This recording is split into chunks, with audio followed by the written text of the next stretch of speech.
चलिए हम लोग चर्चा करेंगे आज मोहम्मद बिन तुगलक के किए गए कुछ इम्पोर्टेंट वर्क। यानी हम लोग पढ़ रहे हैं दिल्ली सल्तनत का तीसरा वंश तुगलक वंश। पहला कौन सा वंश पढ़े थे? गुलाम वंश। दूसरा कौन सा वंश पढ़े थे? खिलजी वंश। और तीसरा जो वंश हम लोग पढ़ रहे हैं वो तुगलक वंश। और आज हमारी कोशिश रहेगी कि दिल्ली सल्तनत को ख़त्म कर दिया जाए। ठीक है ना? हम क्या बोले? दिल्ली सल्तनत को ख़त्म करने का इसी क्लास में, समझ लो। ठीक है, तो तुगलक वंश हो जाने के बाद जो अगला जो है सैयद वंश, वो बहुत छोटा है, उसकी ज़्यादा इम्पोर्टेंसी नहीं है भारतीय इतिहास के अनुसार, या भारतीय इतिहास में उनका ज़्यादा योगदान नहीं है उनके राजाओं का, इसलिए उसका इतिहास थोड़ा संक्षिप्त हो जाता है। थोड़ा लोदी वंश को हम लोग पढ़ेंगे और इब्राहिम लोदी से अटैच करते हुए बाबर की तरफ बढ़ेंगे, अर्थात मुग़ल साम्राज्य की तरफ। तो जितनी सारी चीज़ें हैं आज कोशिश कर रहे हैं चैप्टर में हम लोग क्या करें, ख़त्म कर दें। आप लोग को हम पढ़ाए थे कि तुगलक वंश का पहला राजा जो था वो गयासुद्दीन तुगलक, उसका अगला राजा मोहम्मद बिन तुगलक, जिसे पागल बादशाह या MBT शॉर्ट में या असफलताओं का राजा कहते हैं। मोहम्मद बिन तुगलक अपने जीवन में बहुत सारे बदलाव किए, चेंजिंग करने के लिए लगातार प्रयास किया, लेकिन कुभाग्य कहिए, उसका दुर्भाग्य कहिए, ठीक है, वो अपने जीवन में जितने सारे एक्शन लिया बदलाव के लिए, वो सब का सब क्या हो गया, असफल हो गया। यानी बदलाव तो करना चाह रहा था लेकिन डिस्ट्रैक्ट हो जाता, उसकी परेशानी बढ़ जाती, हर एंगल से वो नुकसान में ही जा रहा था। तो इस नुकसान को भरपाई करने के लिए समझ में आई, वह उदारता का नीति अपनाए। किसका नीति? उदारता। जैसे मान लो ना कि सबके नज़र में पता चल गया है कि मैं बहुत कट्टर टाइप का आदमी हूँ, सर से धड़ अलग कर देना चाहता हूँ, ठीक है ना, या कर देता हूँ किसी का, तुमको ये बात पता चल गया, पूरा सर से धड़ से सर को अलग कर देता हूँ, मतलब खूंखार टाइप का आदमी हूँ, लेकिन तुमको ये बात पता चल गया, तो अब तुमको तो डर खत्म करना पड़ेगा। तो हम उदारता का नीति अपनाएंगे। उदारता का नीति मतलब बहुत प्रेम पूर्वक रहेंगे, स्नेही रहेंगे, किसी को ये बात, ठीक है ना, पता ही नहीं, मतलब वो फील नहीं होगा, यकीन नहीं होगा उसको कि नहीं नहीं ये आदमी तो ऐसा नहीं कर सकता, कहीं गलत कुछ सूचना मिला होगा, ठीक है ना। इस तरह का उदारता की नीति अपनाई। तो मोहम्मद बिन तुगलक भी उसी तरह का काम था। ध्यान सुनो, राजधानी दिल्ली से दौलताबाद देवगिरी परिवर्तन किया। कौन? मोहम्मद बिन तुगलक। पहला काम इन्होंने क्या किया कि दिल्ली से राजधानी कहाँ लेके आया? दौलताबाद लेके आया। अब जब दिल्ली से इसकी राजधानी दौलताबाद हुई बच्चों, तो जिसको देवगिरी के नाम से भी हम लोग जानते हैं, वो दौलताबाद परिवर्तन 1326 से 27 ईस्वी में कहा जाता है कि मोहम्मद बिन तुगलक अपनी राजधानी दिल्ली से दौलताबाद ले जाने की घोषणा कर दिया। दौलताबाद को कुव्वत उल इस्लाम कहा जाता है, जिसके पीछे निम्नलिखित कारण बताए गए हैं। इस्लाम का गढ़, इस्लाम का गढ़ माना जाता था दौलताबाद। वो क्यों? उसके कुछ कारण हैं। पहला, देवगिरी सामरिक दृष्टिकोण में काफी सुरक्षित। कौन दृष्टिकोण में? सामरिक दृष्टिकोण में काफी सुरक्षित और महत्वपूर्ण था, मतलब बहुत ज्यादा सेफ भी है और इम्पोर्टेंट भी, ठीक है। दूसरी बात, दक्षिण भारत में मुस्लिम संस्कृति का प्रचार प्रसार करना चाहता था। वो चाहता था कि अगर हम दक्षिण भारत में जाएंगे, तो चूंकि उत्तर भारत में वो सक्रिय था ही, लेकिन उसको किस भारत में प्रचार प्रसार करना था? दक्षिण भारत में मुसलमानों का प्रचार प्रसार करना था। मंगोल के आक्रमण से बचने के लिए देवगिरी सबसे उपयुक्त जगह था। हालांकि इस योजना को रद्द कर दिया और 1335 में अपनी राजधानी को फिर दिल्ली बना लिया। दौलताबाद वो क्यों शिफ्ट करना चाहता था? आपको पता है कि अफगानिस्तान या अपनी पश्चिमी इलाका से दिल्ली बहुत नज़दीक पड़ता है। भारत का जब आप मैप देखोगे तो पश्चिमी इलाका से जब हम लोग घुसना शुरू करते हैं, वो राजस्थान का इलाका, उधर से अफगानिस्तान का इलाका क्या है, बहुत नज़दीक है। और मंगोलों का आक्रमण उसी पश्चिम के तरफ से हो रहा था, जिसमें दिल्ली राजधानी रहना अनसेफ था। बात समझ आई? यानी कोई आदमी अगर डायरेक्ट हमला राजधानी पर कर दे, जैसे पूरा जो विधि व्यवस्था है वो दिल्ली से कंट्रोल हो रहा है। कहाँ से हो रहा है? दिल्ली से।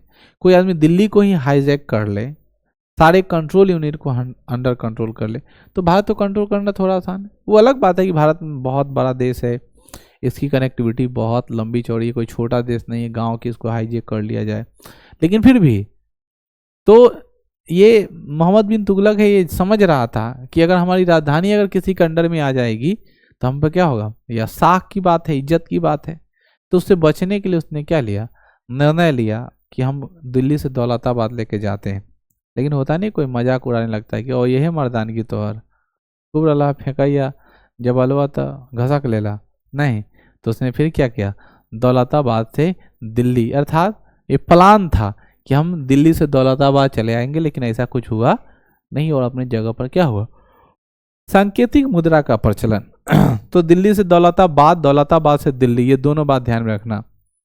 आगे बढ़ते हैं, सांकेतिक मुद्रा का प्रचलन जिसको टॉकी मनी कहते हैं। इसकी प्रेरणा मोहम्मद बिन तुगलक को चीन और ईरान से मिला। इतने काल में पूरे विश्व में चांदी की कमी हो गई थी, जिसे देखकर इन्होंने चांदी के मुद्रा का स्थान पर तांबा का सांकेतिक मुद्रा जारी किया। हालांकि इस योजना में भी सुल्तान को राजस्व में कोई परिवर्तन नहीं हुआ, किंतु हिंदी स्वर्णकार ने चांदी की मात्रा में वृद्धि हो गई। इस तरह यह योजना भी असफल हो गया। किस्मत बहुत खराब है पागल बादशाह का। जिस समय वो सिक्का का प्रचलन करना शुरू किया, उससे पूरी दुनिया में चांदी की किल्लत थी। मंडी में चांदी की स्थिति बहुत खराब हो गई थी। हालांकि आप लोग जान पा रहे, अभी के समय में चांदी और सोना दोनों की महंगाई तेजी से बढ़ रहा है। बढ़ इसीलिए रहा है कि डिमांड बहुत ज़्यादा है। भारत में लोग ऑर्नामेंट्स पर ज़्यादा ध्यान देता है, गहना के लिए लोग बहुत ज़्यादा परेशान है, ललायित है। यहाँ आर्टिफिशियल इंटेलिजेंस का सामान बहुत कम लोग इस्तेमाल करता है। आर्टिफिशियल बनावटी जो चीज़ें वो कम इस्तेमाल करता है, नाक कान में ज़्यादा विश्वास है। चाइनीज वगैरह देशों में ये सब चीज़ों का उतना प्रचलन नहीं है, और दूसरे देशों में जाइएगा तो इतना ये सब चीज़ का प्रचलन, बड़ा बड़ा कुंडल पहनता है वो भी आर्टिफिशियल। तो हम लोग के यहाँ तो जिसकी चलन है उसके लिए हम लोग व्याप्त हैं। ऑटोमेटिक जब डिमांड ज़्यादा बढ़ेगा पैसा क्या हो जाएगा, ज़्यादा बढ़ जाएगा। यहाँ देखो ध्यान से, क्या कहता है कि पूरे दुनिया में चांदी की कमी हो गई। जैसे ही चांदी की कमी होती, जिसे देखकर इन्होंने चांदी के स्थान, मुद्रा के स्थान पर तांबा का सांकेतिक मुद्रा जारी किया। अब क्या कहता है, हालांकि इस योजना में भी सुल्तान को राजस्व में कोई परिवर्तन नहीं हुआ, किंतु हिंदू स्वर्णकार के घर में चांदी की मात्रा में वृद्धि हो गई। ठीक है, अब क्या है, जो हिंदू स्वर्णकार थे उनके घर में धीरे धीरे क्या होने लगा, चांदी की मात्रा में इजाफा हुआ, वृद्धि हो गया, है ना। जिसके कारण तांबा का सिक्का कौन खरीदेगा, तांबा का सिक्का कौन लेगा, एक्सचेंज बढ़ गया और ये भी योजना क्या हो गया, फ्लॉप हो गया। मोहम्मद बिन तुगलक ने दोकानी अर्थात दोगनी नामक सिक्के का प्रचलन करवाया था। कौन, दोगनी। अब यहाँ पे लिखता है मोहम्मद बिन तुगलक को सिक्कों का राजकुमार कहा गया है। ईरान और इराक से, चीन और ईरान से ये सब चीज सीख करके आया। खुरासान एवं कराची अभियान, खुरासान अभियान के लिए मोहम्मद बिन तुगलक ने 3,70,000 सैनिकों को 1 साल का अग्रिम भुगतान कर दिया। किंतु जब खुरासान के शासक से युद्ध होने का समय हुआ तो तुगलक के साथ उसकी दोस्ती हो जा गई, और इस कारण से सैनिक जगह जगह सुल्तान के खिलाफ विद्रोह करने लगे। और उनके विद्रोह से बचने के लिए मोहम्मद बिन तुगलक ने दुर्गम हिमालय पर्वत पर स्थित कराची क्षेत्र में जीतने के लिए सैनिकों को भेज दिया। जहां जाते समय सैनिक ने आपस में मतभेद हो जाने के कारण युद्ध छिड़ गया और यह अभियान भी असफल हो गया। इस योजना के असफल हो जाने पर मोहम्मद बिन तुगलक को असफलताओं का बादशाह कहा जाने लगा। अभी क्या है सो समझो। खुरासान और कराची अभियान जब शुरू हो रही थी, उससे पहले ये बहुत बड़ी अभियान थी, विजय अभियान, जिसके लिए सैनिक को तैयार करना था। तो सबको पता था कि इस युद्ध आदमी की मौत निश्चित है। इस युद्ध में आदमी जो होता है ना वो निश्चित तौर पर मरता है। इस युद्ध में उसकी इस प्रकार की स्थिति हो जाएगी कि आदमी जल्दी जाने के लिए तैयार नहीं था। तो उसको क्या मिला, एडवांस में पैसा में अग्रिम भुगतान मिल गया। तो सुनो, ये लो और तुमको हर हालत में क्या करना है, लाई कर देना। अब पैसा तो ले लिया, लेकिन आगे जाकर मोहम्मद बिन तुगलक को उन राजाओं से मित्रता हो गई, दोस्ती हो गई, तब तो लड़ेगा नहीं। अब सैनिक जगह जगह विद्रोह करने लगा कि हमारा जो राजा है वो बिक चुका है, लड़ाई नहीं करना चाहता, देश पर खतरा है। यह सब देखते हुए समझते हुए उसने क्या किया, डायरेक्ट कहा, लगा दिया हिमालय। देख रहे हो, कराचील क्षेत्र में जीतने के लिए सैनिकों को भेज दिया। थोड़ा एक गिलास पानी लेता जा किचन में से। कोल्ड लेके आना। गाड़ी पर से आए ना। यह अभियान असफल हो गया। तांबा वाले में लेके आना। इस योजना का सफल हो जाने से मोहम्मद बिन तुगलक को असफलताओं का क्या कहा जाता है? बादशाह कहा जाता है। अब यहां पे देखो, लगातार असफलता मिलने के कारण उसे हम लोग क्या कहते हैं? असफलताओं का बादशाह। ये बहुत बड़ी चेंजिंग हो गई अपने आप में कि असफलताओं का बादशाह। एक भी काम इसका सफल नहीं होने लगा। जो काम करने जाता था उस काम में से क्या मिलता था? असफलता ही मिलता था, यानी सफल होवे ही नहीं किया। परेशानी बढ़ने लगी। इनकी यात्रा का विवरण रेहला नामक, ये लिखता है मोहम्मद बिन तुगलक के शासनकाल में 1333 ईस्वी में मोरक्को का निवासी इब्न बतूता भारत आया था। यानी यह सवाल पूछता है मोरक्को किस देश का निवासी था? Ibn Battuta. इब्न बतूता किस देश का निवासी था? मोरक्को का। और इस इब्न बतूता ने किताब लिखा। किताब का नाम क्या है बच्चों? रेहला। मोहम्मद बिन तुगलक इब्न बतूता का योजना से खुश होकर योग्यता से खुश होकर के मोहम्मद बिन तुगलक जो है उसकी योग्यता से क्या हो गया? खुश हो गया, और खुश होकर के दिल्ली के काजी अर्थात धार्मिक गुरु के पद पर नियुक्त कर दिया। और साथ ही इन्हीं के नेतृत्व में 1342 में एक दूत मंडल कहाँ भेजा? चीन भेजा। मोहम्मद बिन तुगलक अपने राज दरबार में प्रसिद्ध हिंदू पर्व होली दिवाली बड़े ही धूमधाम से मनाता था, जो उनके धर्मनिरपेक्षता का प्रमाण देता है। यानी यह क्या था? धर्मनिरपेक्ष था। इसको तो ऐसे पानी पी के हमको याद आ रहा है लड़की लोग का, जो वो पहनी रहती है। क्या पहनी जाती है? नहीं नहीं, नाक में नहीं पहने थे नथिया, तब मिठाई खाती था इसे उठा के।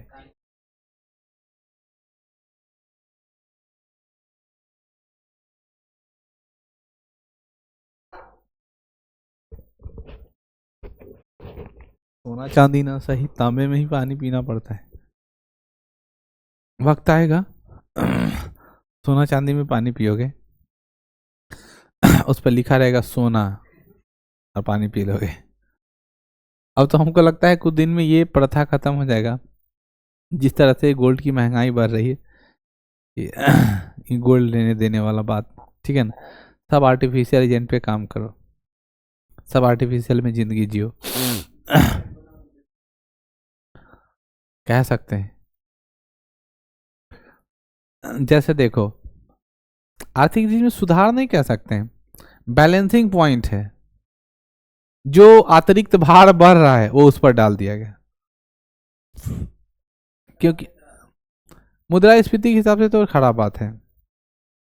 लगातार सोने की कीमतों में इजाफा कहने का मतलब आपका यूरो डॉलर कम हो रहा है, डॉलर के मुकाबले पर रुपया क्या हो रहा है? कम। क्योंकि आप नोट जो छापते हैं वो किसके हिसाब से छापते हैं? आपके पास अवेलेबल गोल्ड के हिसाब से। ऐसा नहीं कि आप कागज का रद्दी भाव जितना मन के उतना लगे छापे, बोरा में कसर से भेज दी। सिंपल सा लॉजिक समझो, जितना तुम सुख भोग रहे हो और हर वो सामान जो सस्ता में मिल रहा है, तो सस्ता में नहीं मिल रहा है, सरकार उसको पूरा कर रहा है। गवर्नमेंट अगर पेट्रोलियम से पैसा लेना छोड़ दे टैक्स, तो रोड पे आ जाएगा गवर्नमेंट, और जितना नागरिक है वो राजा हो जाएगा। हर सामान एकदम सस्ता मिलेगा, क्योंकि सब पेट्रोलियम पर घूम रहा है। ट्रांसपोर्टेशन कॉस्ट सबसे ज़्यादा लगता है प्रोडक्ट को बनाने में। जो प्रोडक्ट दिल्ली तैयार हो रहा है वो हमको यहाँ मिल रहा है, महंगा क्यों मिल रहा है? तेल के कारण, ट्रांसपोर्ट के कारण। अगर वो सस्ता हो जाए तो क्या दिक्कत है?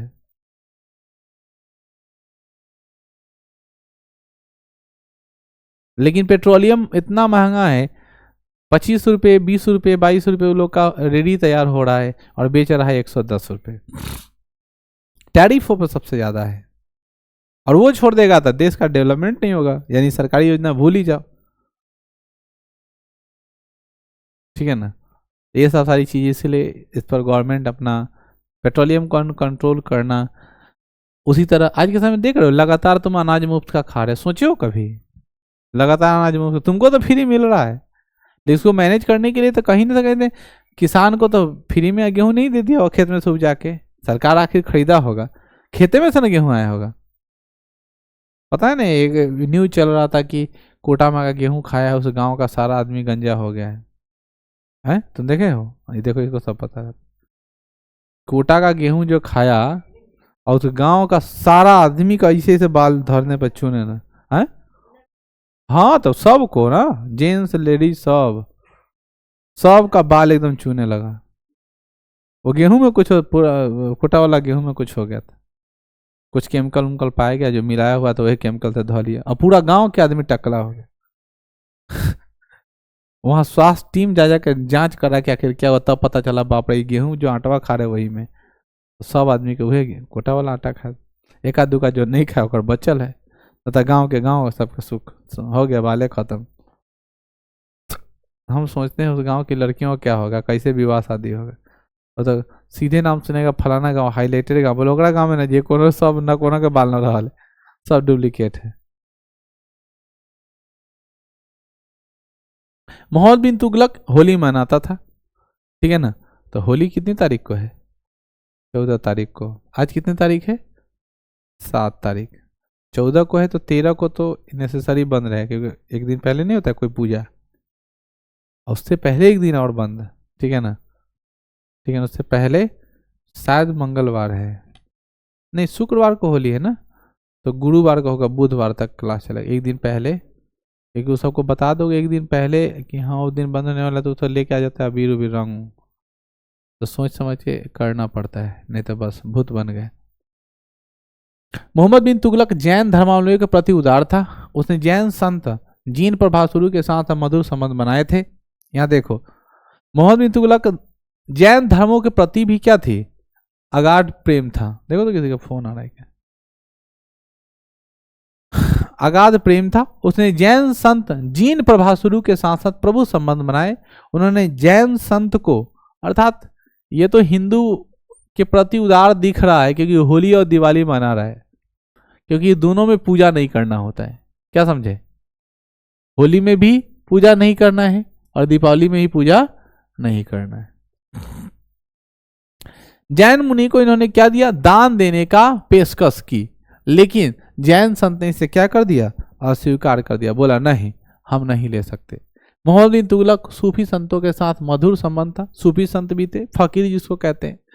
मोहम्मद बिन तुगलक पहला सुल्तान है जिसने अजमेर स्थित शेख मोइनुद्दीन चिश्ती के दरगाह व रायची स्थित बाबा अलार मसूद के दरगाह पर माथा टेकने गया था। याद आ रहा है? यही मोहम्मद बिन तुगलक दिल्ली के सल्तनत का पहला सुल्तान था जिसके शासनकाल में दिल्ली सल्तनत का सार्वभौमिक विस्तार हुआ, यानी ये विस्तार बहुत ज्यादा किया। मोहम्मद बिन तुगलक के शासनकाल में 1336 ईस्वी में हरियर एवं बुका ने दो भाई ने दक्षिण भारत में हम्पी एवं तुंगभद्रा नदी के किनारे पर नया वन विजयनगर साम्राज्य स्थापना की। अब यही समझना है, ये तो हम लोग उत्तर भारत की हिस्ट्री पढ़ रहे हैं, नॉर्थ हिस्ट्री हम लोग पढ़ रहे हैं, लेकिन दक्षिण भारत में 1336 ईस्वी में हरियर और बुक्का ने तुंगभद्रा नदी किनारे पर, ठीक है ना, ये हम्पी, ठीक है ना, हम्पी किसकी राजधानी है? विजयनगर की। विजयनगर की राजधानी कहाँ है? हम्पी, ये याद रखिए। तो विजयनगर की साम्राज्य की स्थापना हुई 1336 में। अपने पिता के संगम के नाम पर विजयनगर साम्राज्य का पहला वंश संगम वंश की स्थापना की। देखो, संगम वंश, सालू वंश, तुलु वंश और डिबेरू वंश। विजयनगर साम्राज्य में कितने वंश हैं? 4। कौन कौन? संगम वंश, सालू वंश, तुलु वंश और डिबेरू वंश। ये चारों वंश पढ़ना है, ठीक है, और डिबेरू, ठीक है ना। तो ये संगम वंश जो है वो हरियर और बुक्का दोनों के क्या थे? बाबूजी, यानी दोनों सगा भाई था, उसी अपने बाबूजी के नाम, संगम नाम है, उसी के नाम पर रख दिया संगम वंश, ठीक है। मोहम्मद बिन तुगलक के शासनकाल में दक्षिण भारत में 1347 ईस्वी में हसन गंगू नामक व्यक्ति एक नया वंश बहमनी साम्राज्य की भी स्थापना की थी। मोहम्मद बिन तुगलक ने एक असफल शासक घोषित किया गया। इसने कहा था, नहीं घोषित किया गया, इन्होंने कहा था मेरा साम्राज्य रूगन बीमार हो गया है, ठीक है ना। मोहम्मद बिन तुगलक क्या कहा है? मेरा शासन काल, मेरा शासन तंत्र क्या हो गया है? बीमार हो गया। ये बात इंपॉर्टेंट लाइन है। किसने कहा था मेरा राज्य, मेरा शासन तंत्र या मेरा साम्राज्य क्या हो गया है? बीमार हो गया। किसने कहा था बच्चों? मोहम्मद बिन तुगलक। मोहम्मद बिन तुगलक की मृत्यु 1391 ईस्वी में हो गई। उसकी मृत्यु की घटना के बारे में बदायूनी नामक विद्वान ने कहा, सुल्तान को प्रजा और प्रजा को सुल्तान से मुक्ति मिल गई। मुक्ति मिलने का मतलब क्या है कि वो राजा भी बहुत परेशान था कि हमारी प्रजा खुश रहे, और प्रजा भी बहुत ज़्यादा परेशान था कि कहाँ से पागल चला है, दिन भर खाली एक्सपेरिमेंटे करते हैं, कुछ सफलता नहीं मिल रहा है।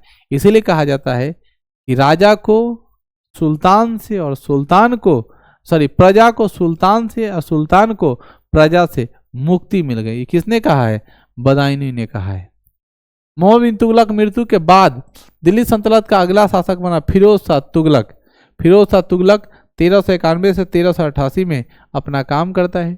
इसके बारे में थोड़ा जान लेते हैं। फिरोज शाह तुगलक ने अपना प्रारंभिक राज्याभिषेक पंजाब के ठट्टा नामक स्थान पर करवाया और दिल्ली आकर उन्होंने पुनः दूसरा राज्याभिषेक करवाया। इस तरह फिरोज शाह तुगलक दिल्ली सल्तनत का पहला सुल्तान बना जिसने अपना राज्याभिषेक कितना बार करवाया? 2 बार।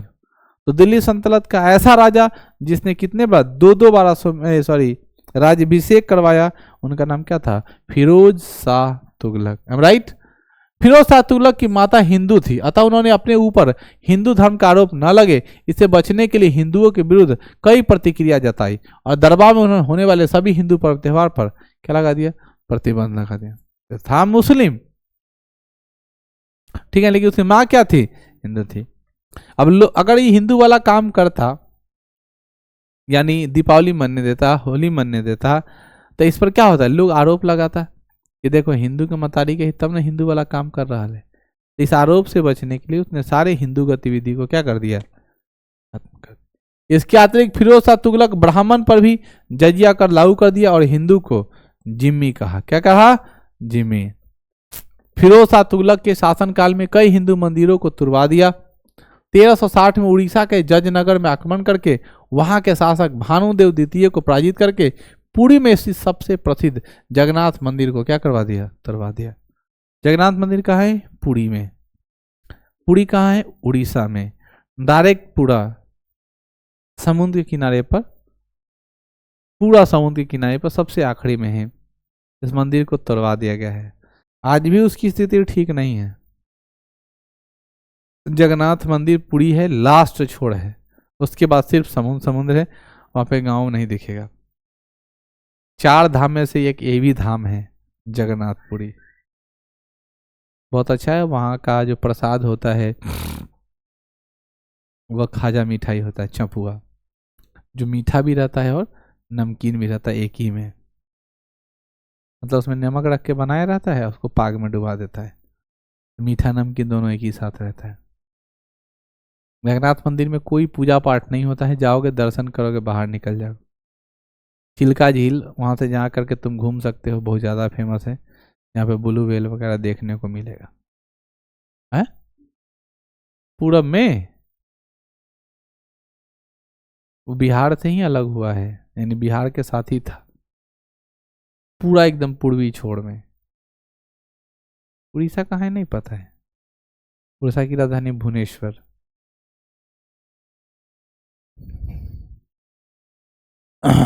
वहाँ लोग ना सूखा हुआ चावल, बासी चावल, वहाँ के होटल का एक नियम है, जगन्नाथपुरी जब जाओगे तो जब तक भगवान का भोग नहीं लगता है तब तक कोई होटल में खाने को नहीं मिलता है। तो ये 1 बजे का टाइम मिला, एक ही बार सारे दुकान का अपना रूटीन, कहीं किसी दुकान में कुछ नहीं मिलेगा। 1 बजे भगवान का भोजन होता है, तो 1 बजे के बाद ही तुमको चावल दाल सब्जी या कुछ भी कर। हाँ, लाइन लगा रहता है, पूजा ही होते रहता है। इतना बड़ा हर दिन ऐसा ही कंडीशन। और तुम मंदिर में जा करके अंदर जाओगे तो बोलोगे जा कहला आए थे, भीड़ में खड़े हो, धक्का मारा, दर्शन हुआ, निकल गया। ना पूजा करना है ना पाठ करना है। पंचिका शाम तक लगातार उस समय से खुल जाता है। भगवान खा लिए तब खाते रहेगा। कभी किसी दिन 11 बजे भी हो जाता है दिन का, कभी 1 बजे हुआ, कभी 11 बजे हुआ। 11 बजे वाला तक तो ठीक है, रात को 1 बजे वाला, दिन के 1 बजे वाला थोड़ा ज़्यादा डिफिकल्ट है। जगन्नाथ मंदिर आज भी उसके ऊपर जो गुंबज है और उस गुंबज पर जो हवा चलती है वह उससे क्या है? विपरीत चलता है, हवा के विपरीत। और हर दिन ध्वज बदलाता है। जब तक झंडा नहीं बदलाता है तब तक पूजा नहीं होता है। बहुत ऊंचा मंदिर है, अलग से दिखाई देगा, उसकी अपनी विशेषता है। लाइट पे हमको नींद आ रहा है।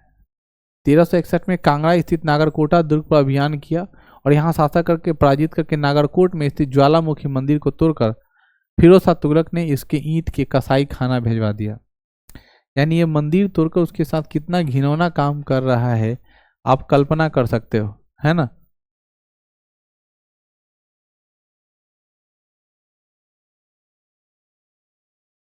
होता है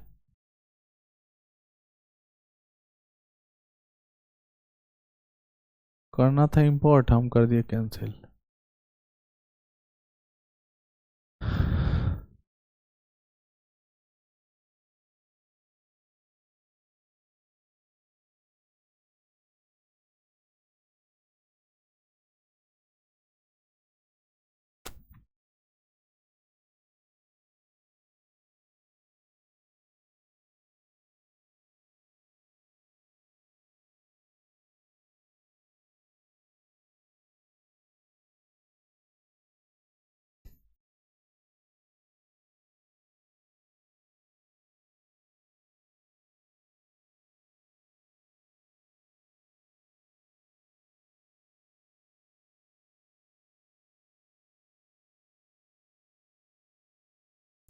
देखो अब ज्वालामुखी मंदिर के बारे में लोग चर्चा करते हैं। ज्वालामुखी मंदिर जो है दीवार पर जो पाया गया, हम लोग को यहाँ पे लिखता है कि ज्वालामुखी मंदिर में दीवार पर पाए जाने वाले संस्कृत पांडुलिपि को दिल्ली मंगवाकर उसने फारसी में अनुवाद करवाया। क्योंकि देखो संस्कृत में जो लिखा हुआ था ज्वालामुखी मंदिर के दीवार पर आखिर क्या क्या लिखा हुआ था उसको जानने के लिए, ठीक है, उसको पांडुलिपि में दिल्ली में मंगवाकर उसका फारसी में अनुवाद करवाया।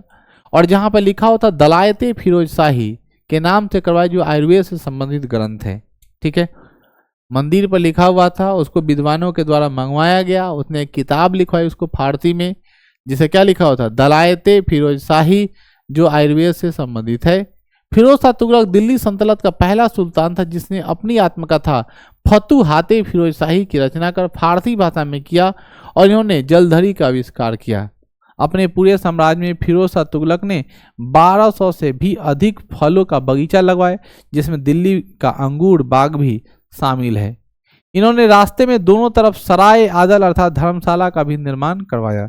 यानी सोच सकते हो कि यह फलों से, प्रकृति से कितना ज़्यादा, मतलब 1200 से अधिक फलों के क्या लगवाए थे, पेड़ लगवाए थे।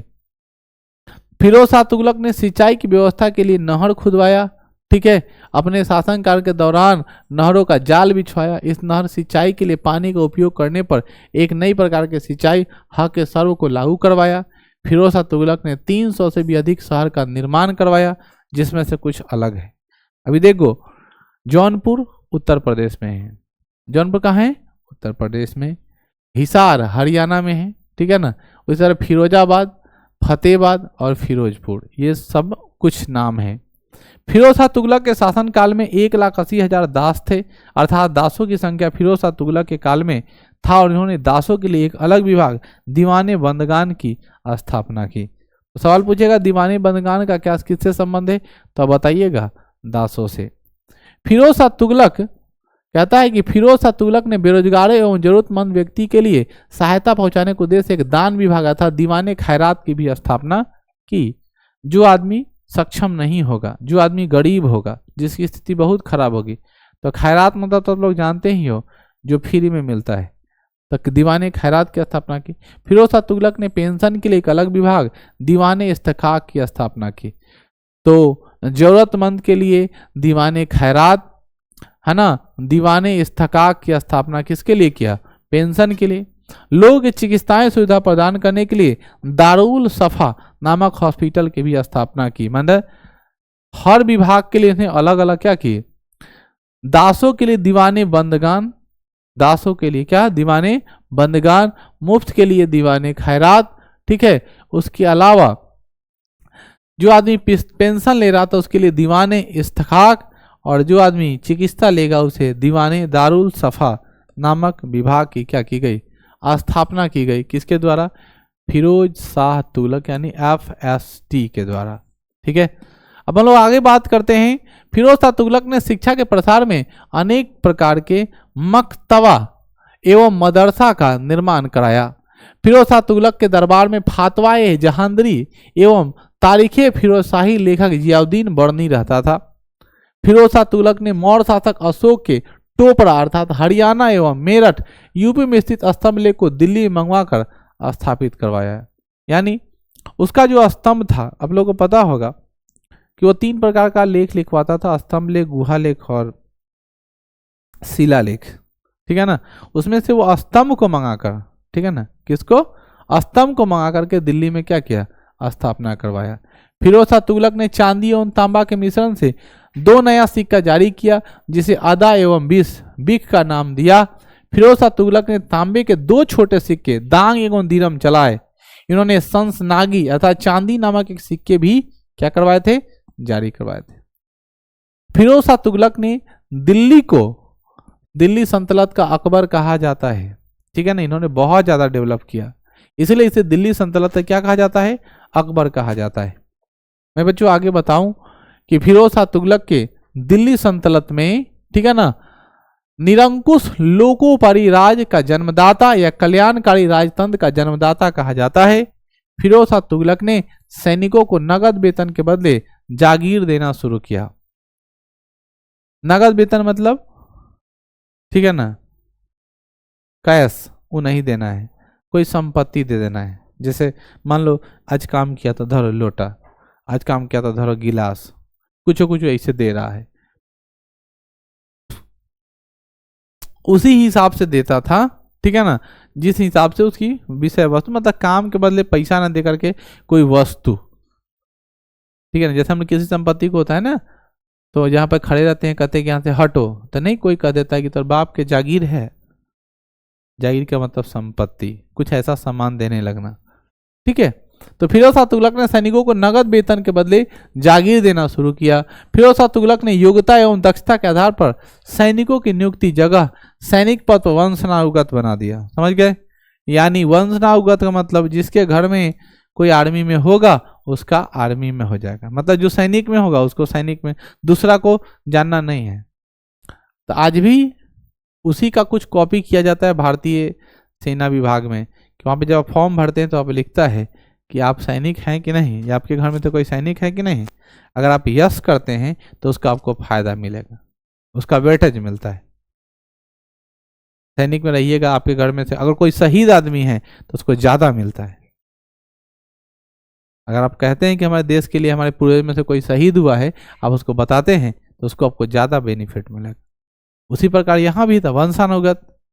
तुम नहीं गया है विशाल, अभी नहीं गया है तो अभी ले बउआ आइए ना, और जाओ। अब क्या करना है, 1388 में फिरोज शाह तुगलक की मृत्यु हो गई।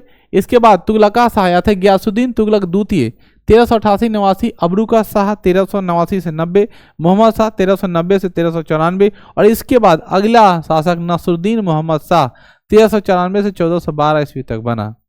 नसरुद्दीन मोहम्मद शाह के शासनकाल में 1398 में तैमूर लंग ने दिल्ली पर आक्रमण किया। इसके आक्रमण का डर नसरुद्दीन मोहम्मद शाह दिल्ली छोड़कर भाग गया और पुनः 1412 ईस्वी में अपने प्रमुख वजीर मल्लू इकबाल की सहायता से दिल्ली सल्तनत की राजगद्दी प्राप्त की। ध्यान सुनना, तैमूर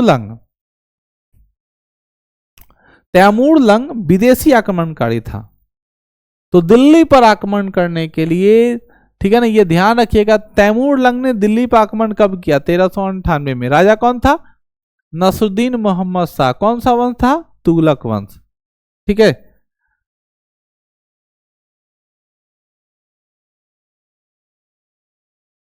अपडेट आने लगा क्या?